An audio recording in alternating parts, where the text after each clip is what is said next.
What we are looking at here is the aqueduct carrying the Union Canal crossing over Slateford Road.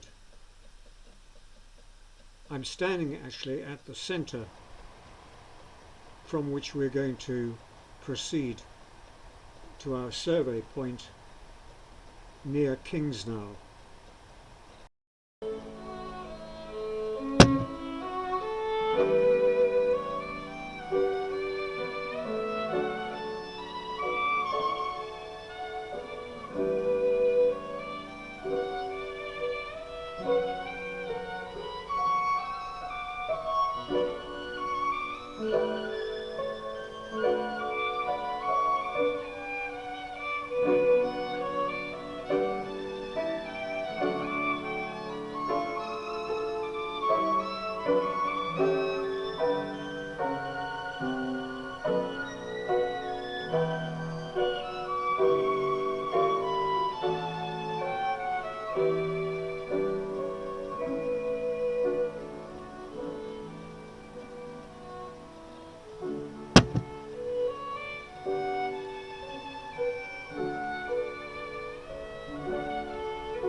Selected manufacturers of patches which would do that in a rather more synthetic way, and that would introduce the chemicals of the plant into the bloodstream reliably. You mean to keep it there for 48 hours. So it's more or less telling you what the plant is used for, relieving melancholy traditionally, and how to deal with it. It's a very clever thing to put into a name. Absolutely. Yeah. And interesting is it's in the Gaelic name and not in the other vernacular names. Well, sure. Fantastic. Sure. And did they not also, through some research around that, discover that it also has antiviral properties? So it could also shift colds and flu. Certainly that's a tradition. At least a dozen projects now on it, the aspect of the plant that says it's useful against wounds. Now that must mean a host of infections, and if it can be monitored what these infections might be, promise is almost limitless. Almost limitless. Lots of potential.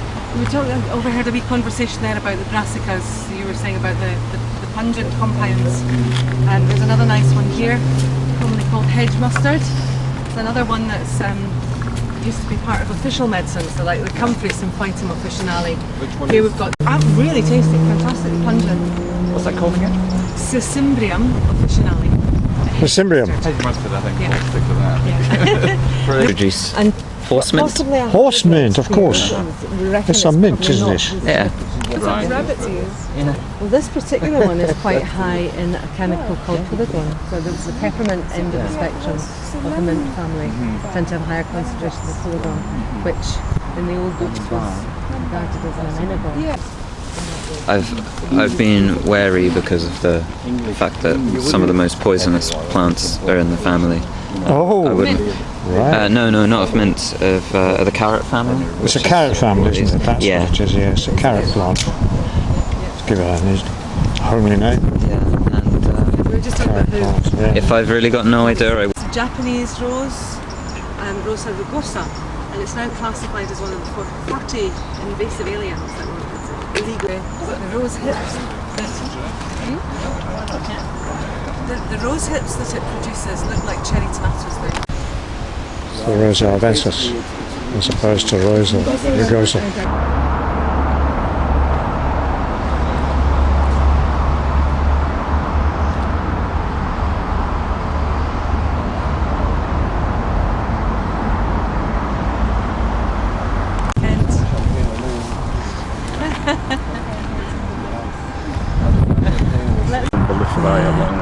Yeah, absolutely. Nothing at all. Horse mint, wild rose, elderberry, or elder tree, I should say, elder bush tree, once, a poppy. And they'll grow on the shallowest of soil. Cow parsley again. They're not that I've heard of.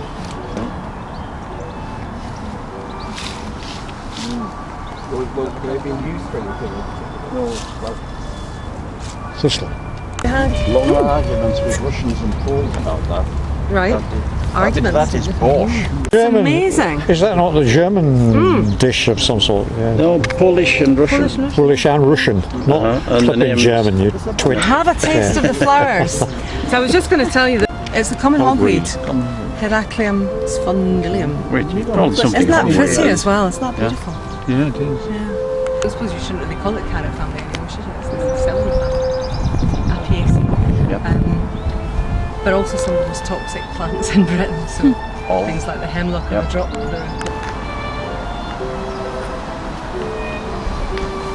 Can I suggest if we're going to do a wee bit of surveying properly, it's my fault, we're stopping to look at it, which is wonderful. It's fascinating. It's filmed back in It's just the colour. The leaves don't tell you what. Yeah. Berries look like off-colour blackberries. And the only time you see it is if it's got a tassel flower. Right. And I happen to walk past.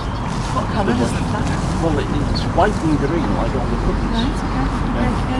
But unless you see it at the time when the tassels it's only visible for a couple of weeks. Right. You won't see it. I've seen something like 20 of the bushes in 4 Edinburgh parks. Okay.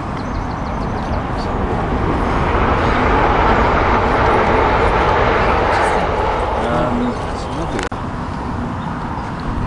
In every respect, smaller and finer. I think this is red currant. You can see the currants too. Yeah, you can see them forming there. I'm going to stick that in my pocket. But and have a look later. there's a white currant. That's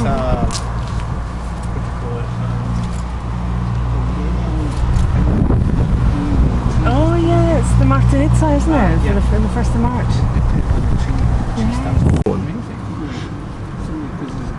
And we're not see quite the- sure. You see, it's much more indented than that one. Yeah. But you'd be hard put to be absolute if only leaves are visible, and that's what it's like 9 months of the year. Looks like a buttercup, but I don't think it is. Need to ask Anna about that. It's not got the right kind of leaf. Although it probably belongs to the same family. Yeah.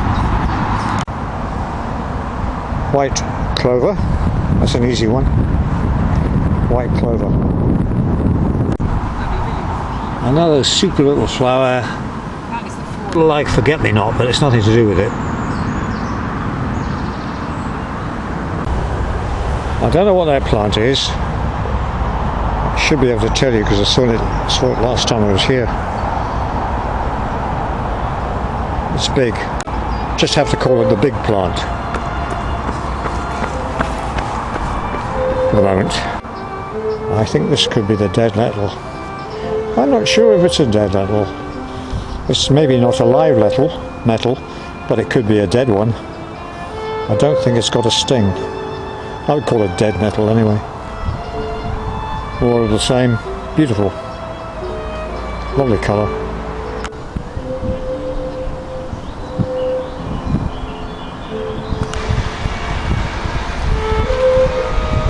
where we've been and where we're going.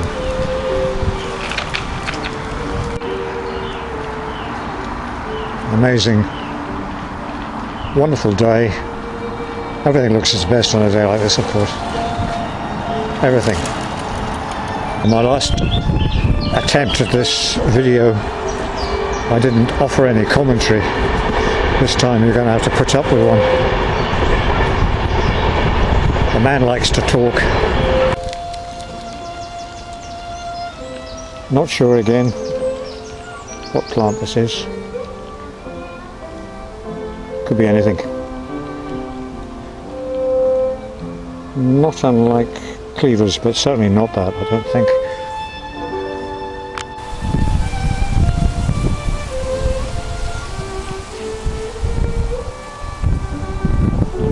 I haven't counted the number of bridges. There must be quite a few across the canal.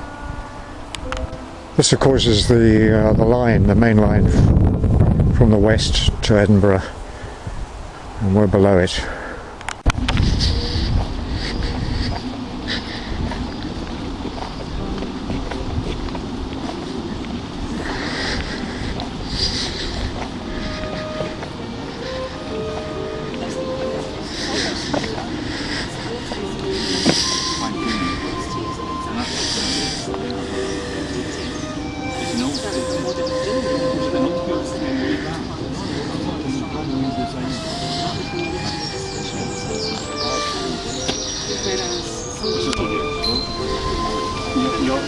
One big one.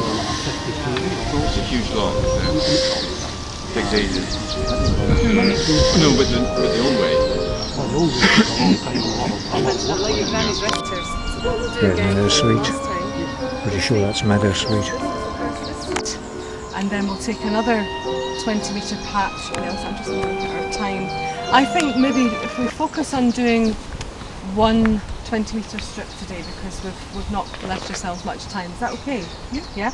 So if we get one plot surveyed today, that would be great. And we can maybe do another one. Yeah, actually, George, there was too many interested people on the thing. Initially, 3 years ago, we were allocated some grid squares, ordnance survey grid squares of 1 kilometre square, and within that we could choose either a square plot, but the canal lends itself more to a linear plot. So we're doing a 20 metre strip, 20 metres by 1 metre roughly, and then we sample within that.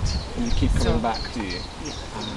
So we keep coming back. We survey it twice through the year. We've got 3 grid squares, and each one we survey our plots twice. So we do 6 surveys plus an introductory session at the end on Reunion Canal Boat's big purple barge.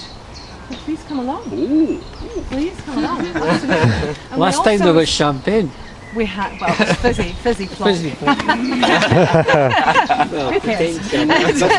And lots of our members are, we do a little bit of sort of the wild food and medicine things. So some people are quite keen on making things. So Yeah, the some food was bring in lovely as well. Bramble ice cream and Cakes and the hogweed seed biscuits and drinks. one year we had fruit leathers, Hawthorn wild fruit leathers, which are a bit like these fruit strips that you get in supermarkets now for lunch boxes, but a lot less sweet. But the drying process concentrates the sugars, and that's great fun. So if you feel inspired to make any hedgerow or wild harvest foods to share for the cruise, it usually runs from 10 till 2, so it's kind of over lunchtime. When's Get that? a chance to. I think it's the 8th of November, it's a Saturday, so put that in your diary for definite. Yeah. Even if you only manage to come along once, you're very welcome to come along to that. We also have some resources which we've put into a little folder. Maybe Willie or one of the other people have them with them today. Do you have yours with? I've got my folder. I've got one which I can show you. What everything you gave me. I can maybe give this. Are you? When we ask you, are you a couple? Yes. Yeah. In which case, I can give you one to share, maybe. Would that be okay? I'm sure we I can produce another one. We do. This is part of our, our thank you to volunteers for coming out and helping us to do these surveys. This is a resource produced by Dr. Faith Anstey of the London now. Is it? Yeah. Because they changed their name. And it's an introduction to plant families and botanical terminology. So, and how to use the wildflower keys. So this one's not very well organised. And these are supposed to follow on from each other. Yeah. You can put them in so you can read it like a book. The other thing I'd suggested is to put them in upside down so that if you're working with this outdoors, the rain won't get in at the top. Clever. It wasn't my idea, I have to say, but there's one for you. Thanks. And I can produce a set of these for you if you like. Oh, I'm sure. Yeah, would you like that? Yes. Fantastic. So I will do that for next time. Right up. The next survey is would you two like to stay together? You won't be happy to split up? No, right. Yeah, we'll stay together because we'll be equally useless. So Well, what I thought we could do is kind of divide up. with experts. Yeah. So Jim, if you would like to work with Gemma and Chris, Uh-huh. yeah, that'd be That's my name, yeah. great. And Willie and Ferris and David. Yep. Yeah. Okay. as long as David's the expert. And Ryan and talking. John, are you happy just to kind of go about and photograph and chat? Yeah. And whatever? Yeah. I mean, if you want to participate and do some recording as well. If somebody in each group takes charge of jotting down the species, and there are plenty of guides around we can have a wee look at. Look at this as well. This is quite fun. These are quite cheap to get hold of. They're about £3.50, and they tell you about plant parts. But there's also a glossary at the back of these guides. So if you make sure, I'll give you that to have a wee look at, yeah? And what I'll do is I'll come around each group. So if you maybe take the first 2 metre. Start up in my bag at the 20 Would you want to start up at that end? That's fine. So what I would suggest is do 2 metres and then leave. Well, actually, it's 25 metres. We're supposed to, oh, it doesn't matter because it's plant level. We're not. Yeah. So if you do 2, then leave 3, 2, then leave 3. So it's roughly systematic. Meadow Sweet, yeah. Somewhere. Can't see it on the camera. That have what look like tiny little leaves coming out between the leaves, yeah? Yeah. So Leaflets. Yes. leaflets, yeah. Yeah. So it's really easy to identify it. That's meadowsweet. Meadowsweet, yeah. Jolly good. Well, Okay. I have no idea, but you were going to tell us, aren't you? Go on, tell us. Well, Put me out of my misery. What is it? I think it's for docks and sorrels. Now, if it was common sorrel, it would have backward directed basal lobes. It would have what? They would, at the bottom of the leaf, where Yeah. it meets the stalk, Yeah. it would have a couple of lobes pointing Right. backwards. Backwards. But it doesn't have that, does it? Yeah. They are more or less just in a. It's not meadow because these are the flowers here. Yes. I think it's probably tufted vetch. More or less downy, yeah. It could be. Carrot family. Why don't we have a quick look? I was wondering what to put in my salad. Yeah. Really? Search for the lower leaf. So that's a common hog leaf, right? Now I these and know. eat them actually. You cook them. Yeah. Right. That's my technical word for it. Yeah. Officially, are the necessary means of identification. All done. All taken care of. It's a flowering plant, but it's in a completely it's in a different family. This way. Yeah, sugar, the grass. Along by the breweries, you get quite a lot of barley growing. It's great. Again, working with primary schools, I was told across primary school I took them out and connecting with their local history, where the brewery was.